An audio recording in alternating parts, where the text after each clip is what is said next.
Evening. Hi, yeah, welcome to this the WARMINSTREL edition of Cribs for CLOWNFEST 6, and here's me, WARMINSTREL, aka Warren. Okay, and this is my studio, so yeah, let's have a look around. That's the door that goes into the studio. Yeah, nice door, stickers everywhere, so I like stickers, a bit childlike, but yeah, so we got it's basically you can see the ceiling, it's a conservatory with a bay at the back.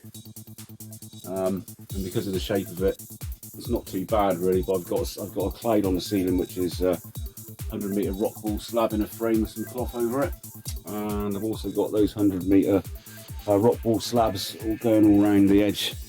There's one there that's been normally in front of the door here, but I've got it moved over because I come in and out in the summer. There's another one there, and I've got corner traps over here. Another rock wall slab on the back wall to take any back reflections.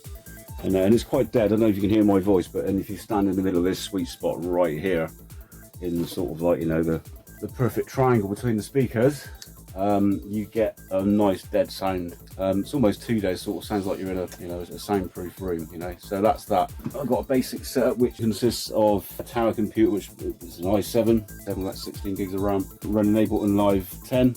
And that uses a sound card on here, which is a Tascam 1608, so that gives me 16 channels in and 8 channels out if I want to use any outboard effects. And that Tascam basically has wires coming out of my mixing desk here, which is a Soundcraft Graham Blythe Designer Edition. The thing with this mixer, which is really special, is it's got a direct out on it, so it means I can send a signal in and have a cable coming out. So these cables here at the back, the direct outs, are always going to be going into here.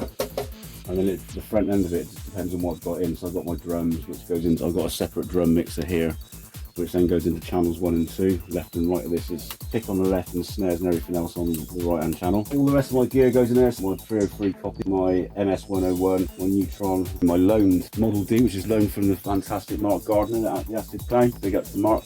And also the Uno, which is also on loan from Mark at the moment. So yeah, so I've got this basic setup. You might have seen it if you've ever watched the Clown Army collab. And what I really do is I realised quite quickly that MIDI controllers come in 8s. So you've got, you know, 8 pads, 8 rows, 8 sliders, 8 faders on there. Everything's in 8. So I thought it might make sense if I did all my groups in Ableton Live in 8s. So logically I went drums, percussion, bass, melody, lead 2, vocals and effects. And I thought I'm not really going to get any further than that. You know, melody, you get guitars go in there, lead 303s go in there. You know, the sort of thing, you know. But within those group tracks, there are loads and loads. You can put lots and lots of tracks in there. So when you hit your button on your launch pad for that group, it launches maybe one kick, or it might launch a kick and a snare, or whatever. So that's that really. Yeah, the synths I'm rocking at the moment, apart from the ones I mentioned, I've also got an RD6 over there, which is quite nice.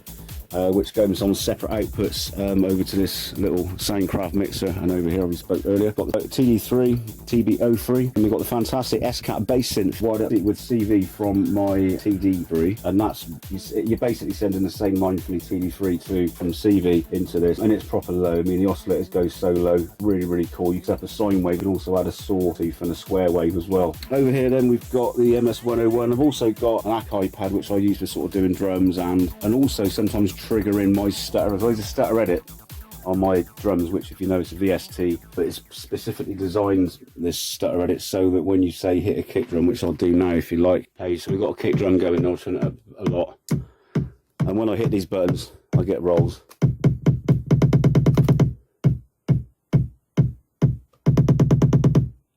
You know, there's lots of different things like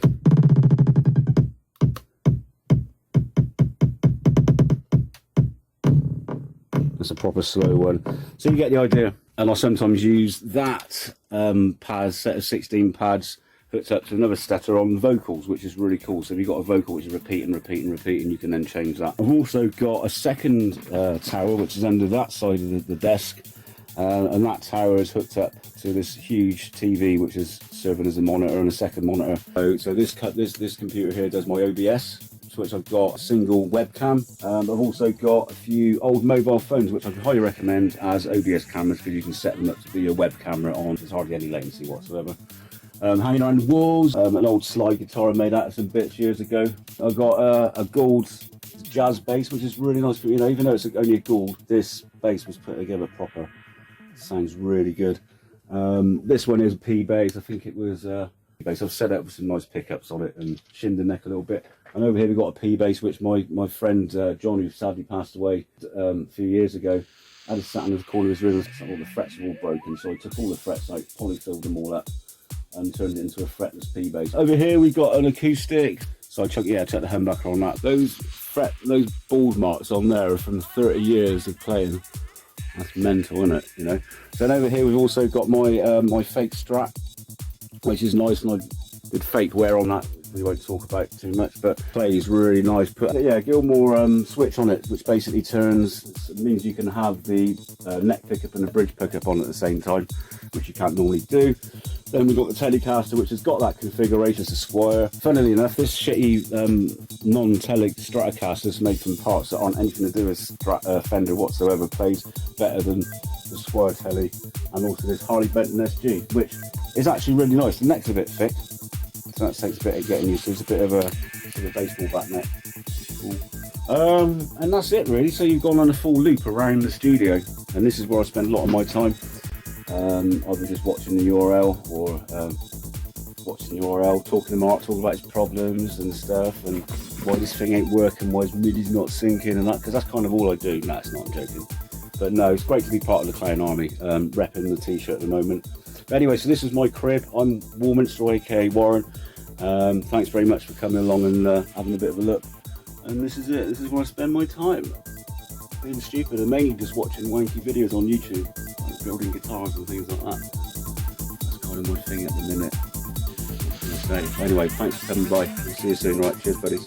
Cheers and bye bye.